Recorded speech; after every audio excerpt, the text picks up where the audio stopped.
Un soir d'été, un adolescent sortait avec sa nouvelle petite amie. Il est passé la prendre chez elle et ils ont roulé jusqu'à la périphérie de la ville. Ils ont garé la voiture dans un endroit isolé, connu sous le nom du chemin des amoureux. Alors qu'il regardait les lumières de la ville, le garçon met son bras autour de la fille et allume l'autoradio pour qu'il puisse écouter de la musique romantique. Il se penche vers elle et le jeune couple commence à s'embrasser et à se câliner. Alors qu'ils commençaient à se mettre dans l'ambiance, la musique s'arrête d'un coup et la voix d'un journaliste radio retentit. Ceci est une annonce d'urgence. Plus tôt dans la soirée, un meurtrier fou s'est échappé de l'asile psychiatrique de l'État. La police demande aux citoyens d'être sur leur garde, car le patient est considéré comme armé et dangereux.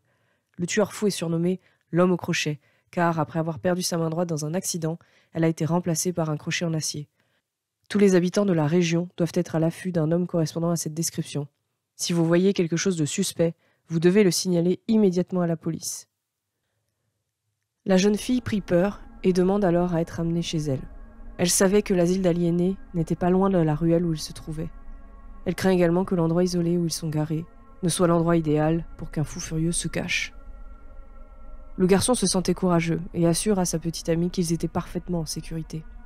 Il verrouille bien toutes les portes de la voiture, puis tente de l'embrasser à nouveau. La fille s'affole et le repousse, insistant pour qu'il parte immédiatement.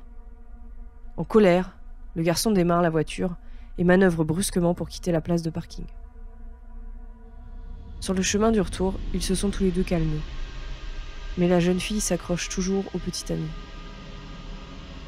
Lorsqu'il s'arrête devant la maison de la fille, le garçon sort de la voiture et fait le tour pour ouvrir la porte à sa petite amie.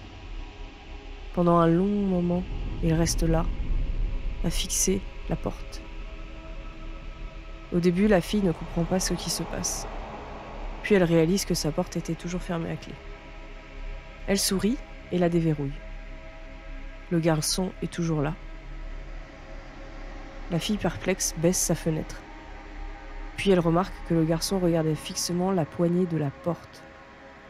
Lentement, elle regarde elle-même vers le bas et hurle de façon incontrôlable.